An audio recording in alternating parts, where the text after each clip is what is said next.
Hello, and welcome to a special holiday edition of a guaranteed video product. I am Kevin James. I'm Neil Ciceriga. I'm Ryan Murphy. Let's travel back in time, let's say a dozen years to the day, I guess. I think we uploaded it around this time. It was 2008, and Ryan, Neil, and I had been making this fake TV show called New Kids on the Rock for a website called HollywoodEastTV.com. It used to be a thing. And we did that to drive attention to the website, and we had a lot of fun. It was a goofy vanity comedy project. We made a bunch of episodes, and we had just finished making the first season, the first 5 episodes, when we were asked by our superiors to make a Christmas special of sorts, like a big half-an-hour episode maybe. Mm-hmm. And so the think tank of Ryan Murphy, Neil Ciceriga, and Kevin James came up with this brilliant plot about a dog that gets stolen by a Care Bears villain. And we spent a couple weeks producing it. And every December, I hear from people via Twitter DMs or Facebook Messenger. Like, people find me and let me know that they watch this special every year. And this year, when I heard about that, it gave me the idea that, hey, we should churn out a quick commentary track, insider history lesson on how we made it. Plus, we can do it over the internet. Yes. So we're just going to embed the movie here above us, below us, wherever it is, wherever I edit it. So if you want, you can sync this up as a podcast. You don't really need to. You can just watch or listen along. But if you did want to sync it up, I'm going to count down from 3. And on 0, instead of 0, I'm going to say play. And that's when you should hit play. The New Kids on the Rock Christmas special, Ryan's Christmas Wish. 3, 2, 1, play. So right off the bat, it's called Ryan's Christmas Wish. I always thought that was a parody of the Animaniacs' Wacko's Christmas Wish. But Neil, you told me earlier that's not the case. No, it's Richie Rich's Christmas Wish, which is a tongue twister. I've never watched that movie, but it's direct to video. Anyway, these kids, we got actual kids for this one. Yeah. Those are gentlemen, who are these children? These are our nephews.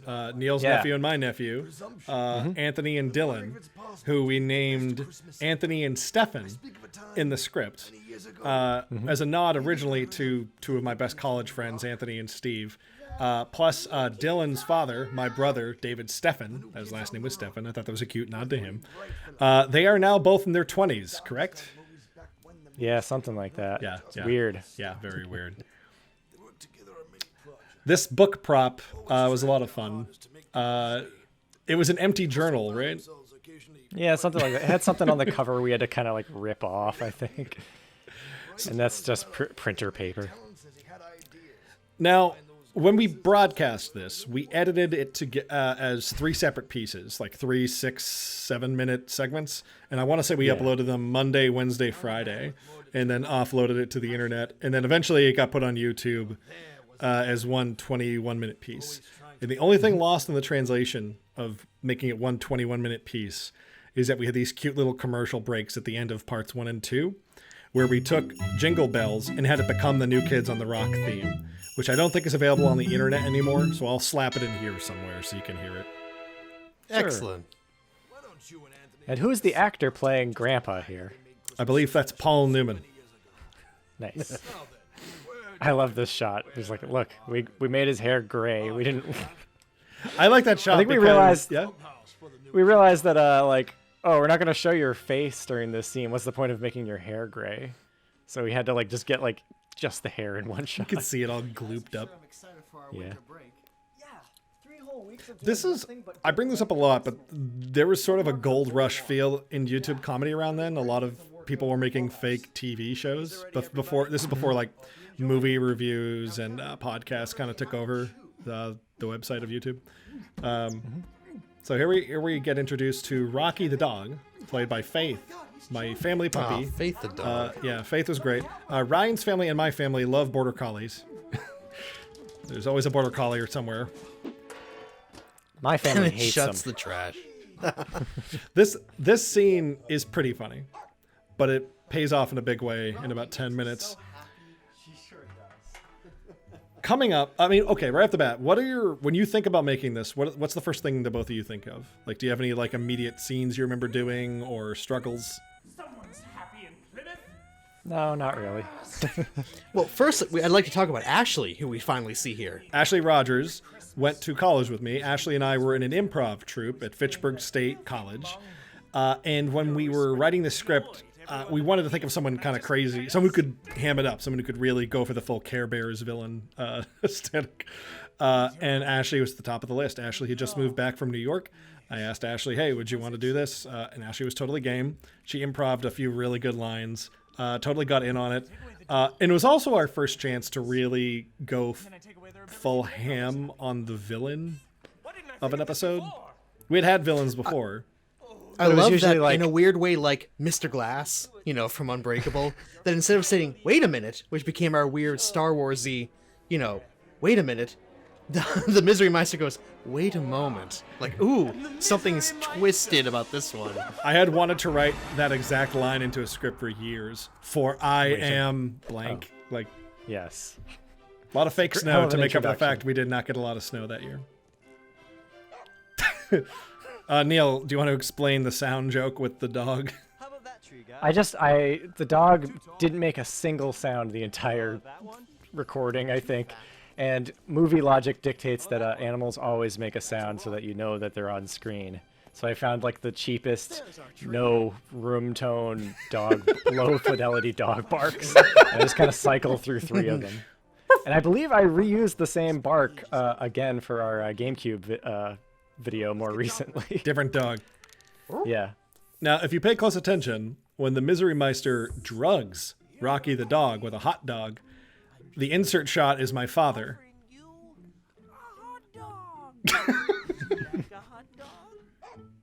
Oh yeah. My dad's a Clearly lefty. your dad's hand. My dad's a lefty, so that was difficult for him. I love the joke here that Cannibalistic, cannibalistic. that they're made out of dogs. That I love the joke that but a lot of dogs are just easygoing. It wouldn't be that hard Yeah. to kidnap a dog. You just go, you want some meat? And they'd be like, okay.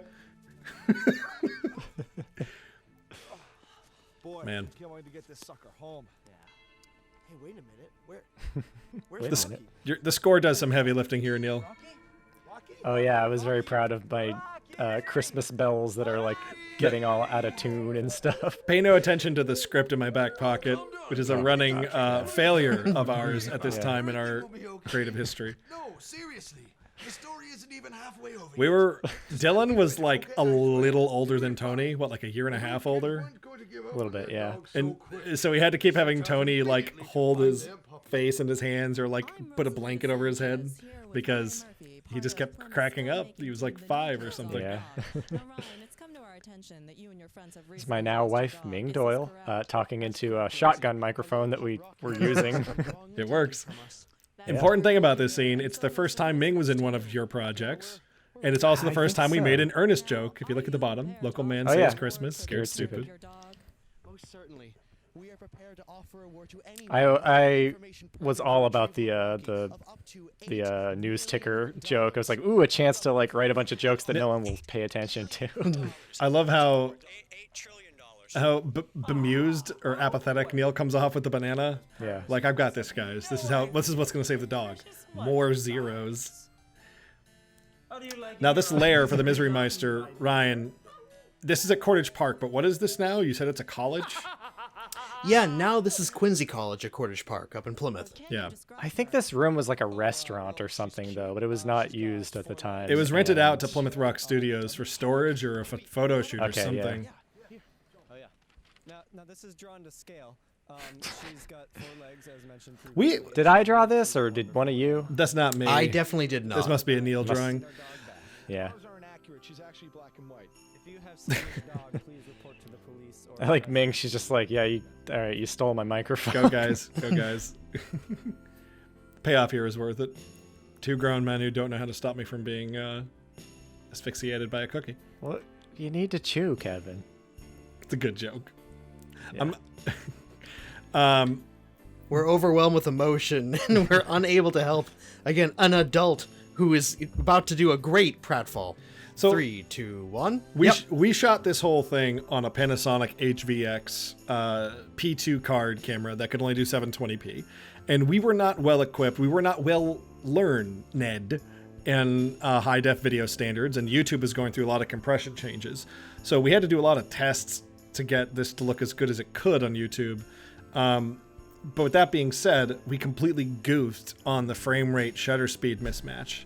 Because we shot this at 30 frames a second, which is we didn't actually want to do, for the record. We got pushed into doing it by our higher ups, which I could see why they wanted things to look more candid, but we were going for faux TV, and we just kept lowering the shutter speed to let in more light because we didn't understand how video cameras worked at the time as well as we should have.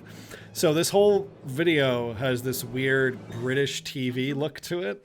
Or like Canadian Nickelodeon TV show vibe. Right? Yeah, to me it just looks like an old shitty YouTube video. Yeah. There's no reason he's using a plunger. It's funny. It's funny. Poop is funny. I used the plunger to save Kevin's throat. I'm a blue collar working class man. I would have accepted it. Ryan, I don't need no fancy Heimlich. who's playing Frosty, who's clearly covered in snow and not a cheap costume? Frosty is our dear old friend Spencer Hensel.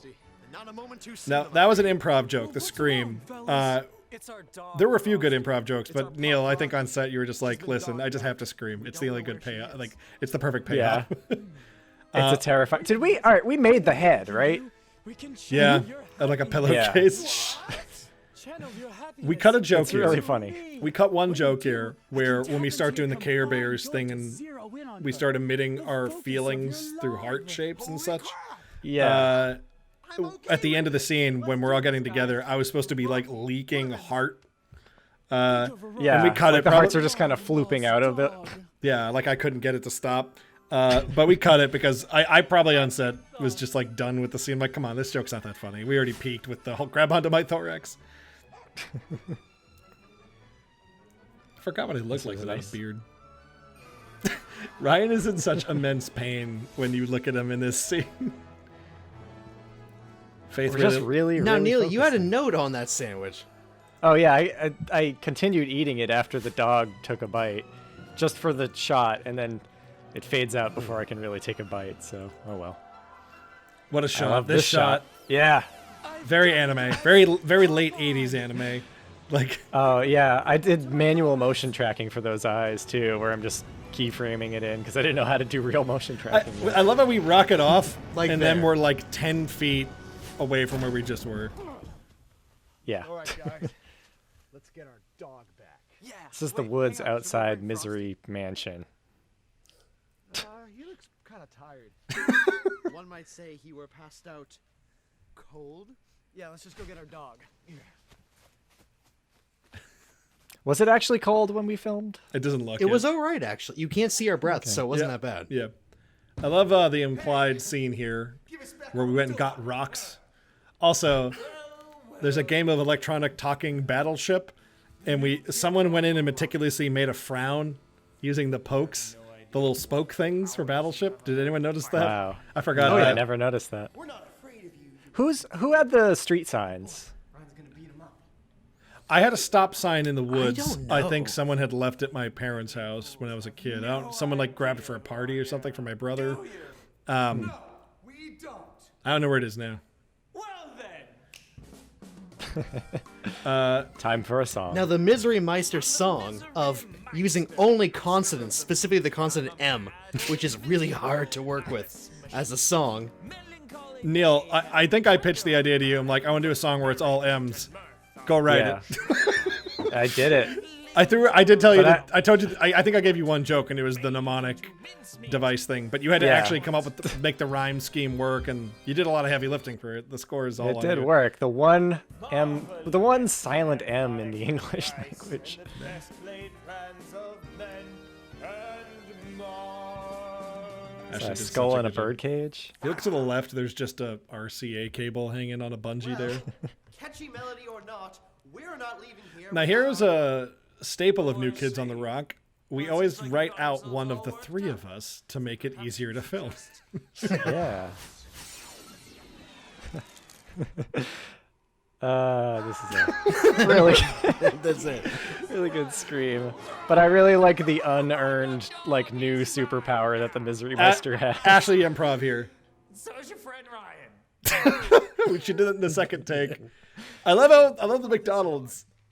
The stage. We got McDonald's on the way. You're in great distress, but you did have time to get McDonald's. I had a Pick few up a paper. newspapers from Metropolis, Illinois, because I had stopped there to work on a documentary about the town, and I thought the joke of holding up a newspaper with Superman as a featured article would have been funnier. I don't know, it's something. That's good. It implies that, like, we're not going to Superman for help. This is the best joke in the whole thing. Yes, I am. I still quote that. Yeah. It doesn't make any sense. It doesn't make any sense. I hope they let me return this at the store. I'm sure they will, Neil. All right, I'm gonna go find Rob. Now, the implication being later in the story, when we hand that to Frosty, that they did not take it back at the department store. Yeah. And we gave Frosty a hairdryer, which would probably kill him. We were probably up until 4 a.m. this night filming, because we tried to film every Misery Meister shot we could. There's Dora. I think if we shot this There's poor nowadays, face of we would do this all this material in half the time. Lights are a lot easier to work with now. Well, we got quicker, I should say, and LED panels are just a lot easier to use. It would also look a lot Now, better. your hair is wet in this, Ryan, and in the script, you were supposed to be, like, soaking wet, and I'm just, like, trying not to get it all over me. Well, as we discussed in the past, when we did this, unfortunately, I got really, really sick from getting.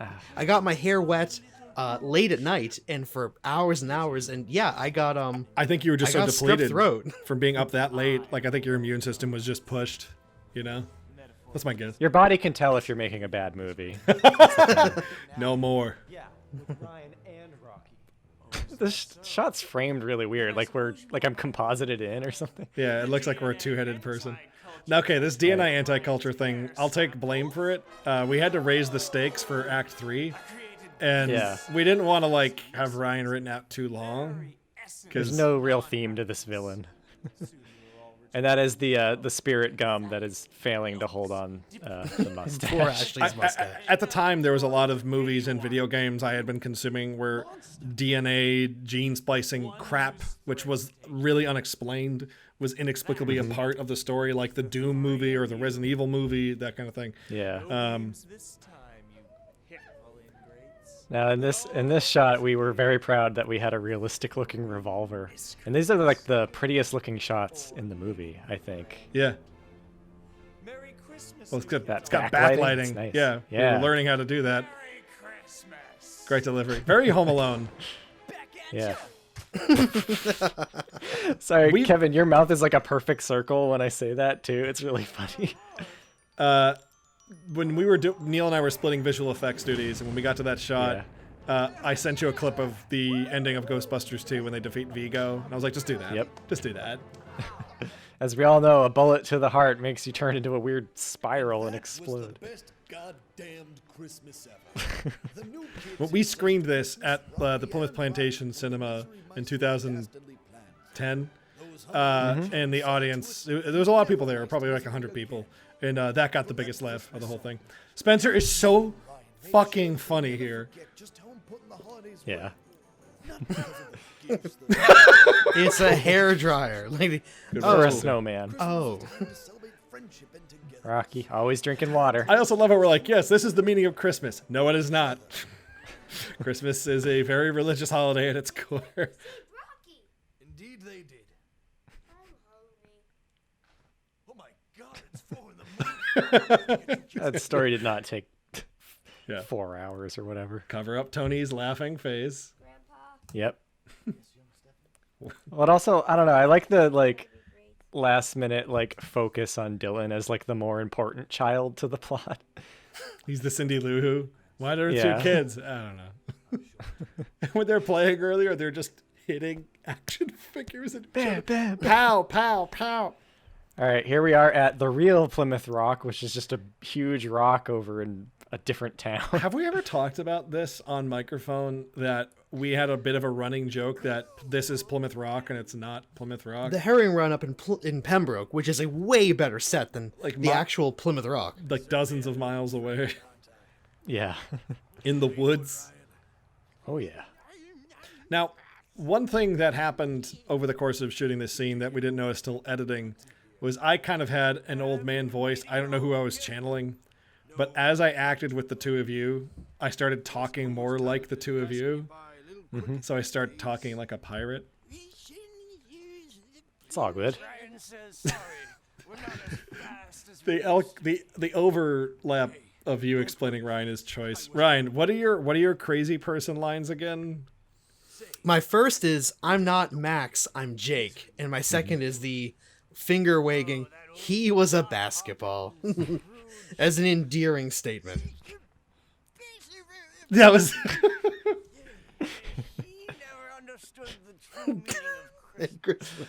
This is funny because we are all old now. yeah, we look just like this. I'm still gonna have a full head of hair. I also love that I'm we gonna keep dress talking. like I'm 20. Don't you feel like the true meaning of Christmas? I don't think it was an intentional joke, but nowadays I find it very funny because that's something you see a lot in children's holiday entertainment. Like, oh, the true meaning of the holidays, the true meaning of Christmas. It's like, no, that's not what it is. It's not what it's about. So that gravestone got a, when we showed this to a live audience, it got a, oh, and then they laughed once they realized how. They read the whole thing. Yeah. I was very proud of that joke. That was a mean joke because it's kind of mean. Now, this joke doesn't make any sense. What can anyone explain? What We're talking about the proprietary website that we were posting these videos on before YouTube. At the time, the only purpose, the reason these things even existed was, the reason we were paid to make them was to promote HollywoodEastTV.com. Yeah, it's like absurd. Yeah. I love that the URL is like your senile mind's lifesaver. Yeah, like a sunsetter. Like, that's a moment of clip. That one stuck. Swing away, website Casey. brought you Swing back. away. Neil, we were reading the script earlier, and in this scene, what were we talking about? We're talking about previous episodes' plot lines. Like, Yeah. oh, and then there was the time you went on that date with that Jezebel. And that time we dealt with the snow yeti, Yeah. which was from... This song, all right. So this song, I think the idea was like a cheesy Wham, Michael Bolton Christmas song. Now, you listen real close. There's some discrepancy over what Neil's singing. The original lyrics are Neil's supposed to sing Cold Christmas Day. Yeah. But listen.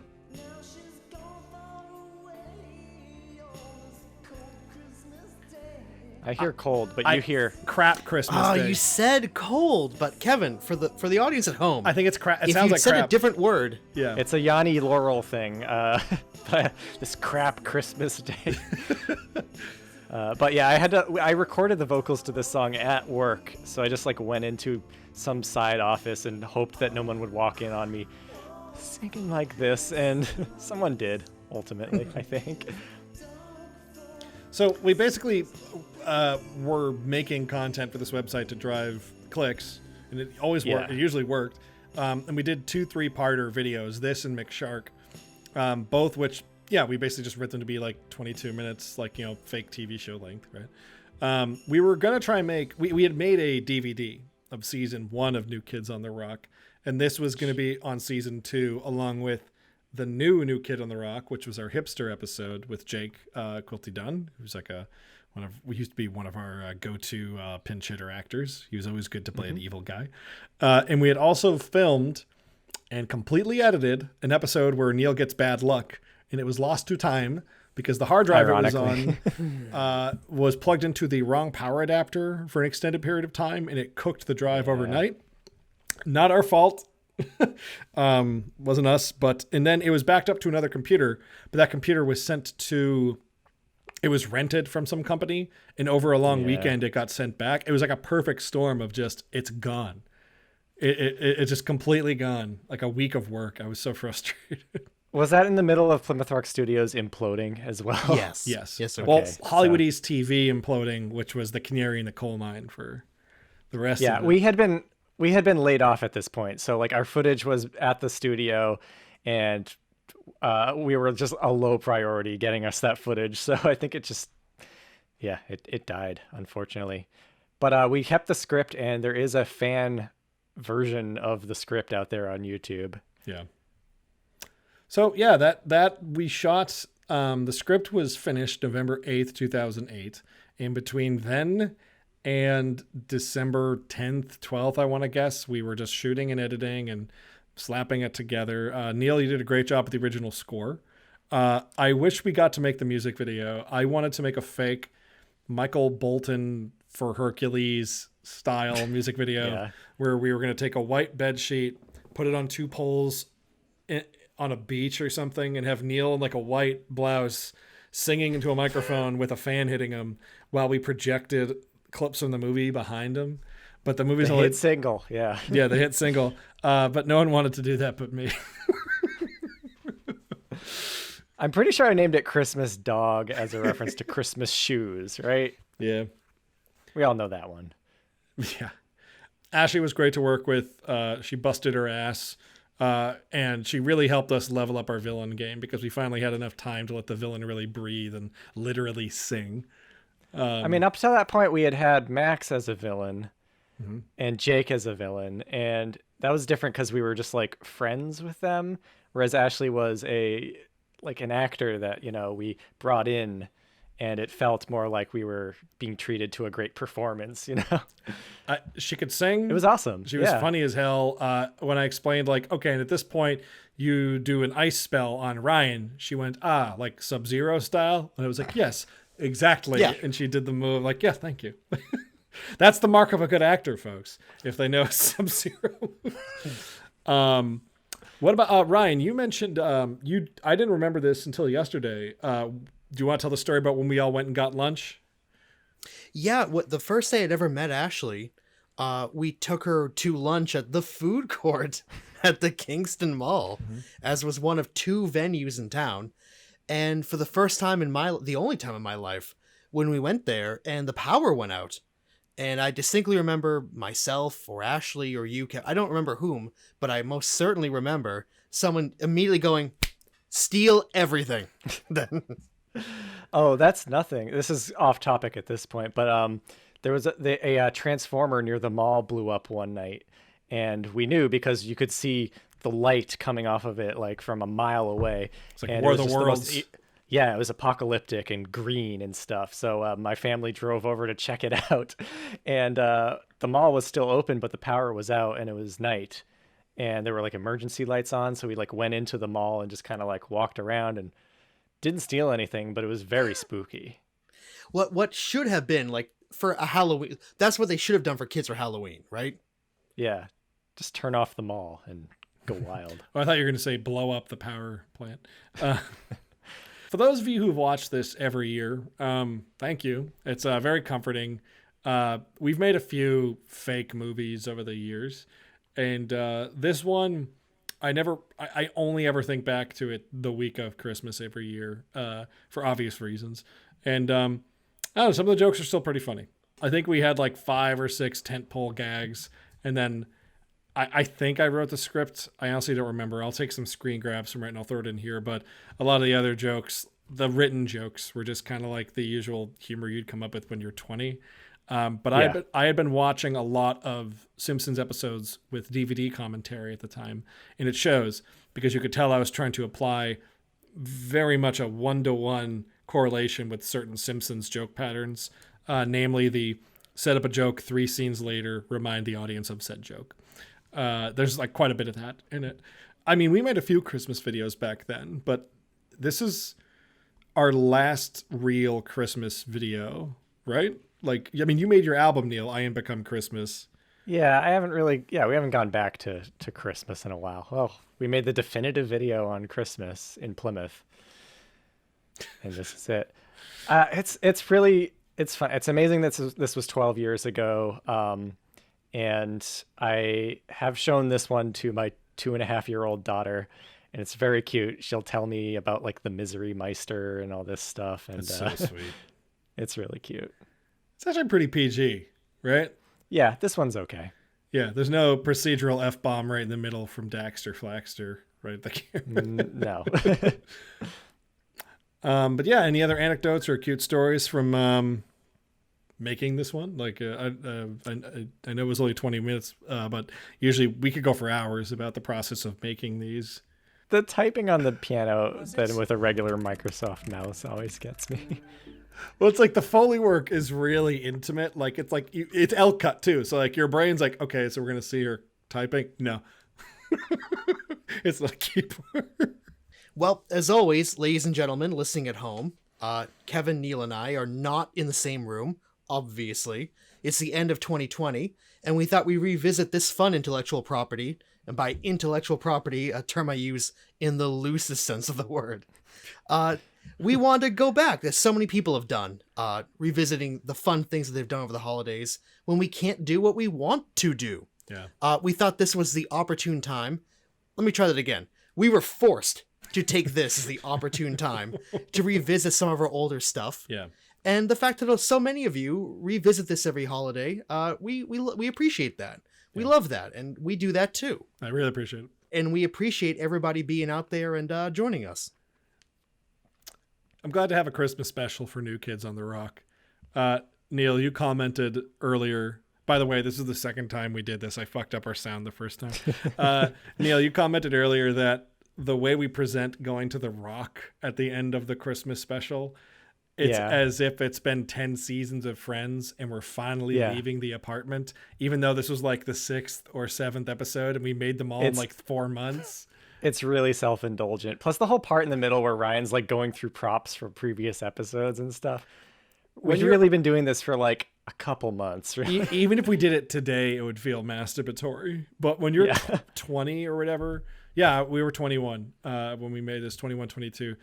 And you have an audience on YouTube and you actually succeed in making an episodic thing. I think we really were proud of that, and we were getting a bit big-headed. So like this stuff, I don't think we even realized that was an unintentionally funny part of this. In hindsight, I think it's supposed to be completely silly, but very silly, yeah. Yeah, I don't know why, but for some reason we wanted to tack on this whole like 50 years later part at the end. It's really odd, isn't it? I wanted to do it for the dog death. I'm right, serious. Well, I really wanted the dog to be gone, and I think the best Christmas stuff is always a little sad. I like sad stuff. Yeah. I really do. I just finished Bug Snacks, and that game's really sad. Well, there you had it. Do it for the dog death. Do it for the dog death. Do it for the dog death. Merry Christmas, folks. Yeah.